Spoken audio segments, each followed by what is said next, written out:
Hello నమస్తే, నా పేరు వెంకటేశ్వరరావు, ప్రాపర్టీ అడ్వైజర్. మనం ఖమ్మంకి జస్ట్ 15 కిలోమీటర్ దూరంలో ఉన్నామండి. ఇక్కడ నుంచి డ్రైవ్ ఖమ్మం కొత్త బస్ స్టాండ్కి జస్ట్ 15 మినిట్స్లో రీచ్ అవ్వచ్చండి. ఇది మొత్తం DTCP వెంచర్ అండి. నార్త్ ప్రకారం రోడ్లు, డ్రైనేజ్,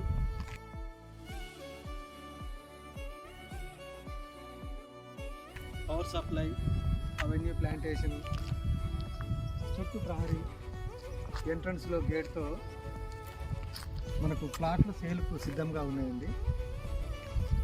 మీరు ఎవరన్నా ప్లాట్ మీద ఇన్వెస్ట్ పెట్టాలనుకునే వాళ్ళు ఎవరైనా ఉంటే ఈ వీడియో చూసి మమ్మల్ని సంప్రదించండి. థ్యాంక్ యూ అండి.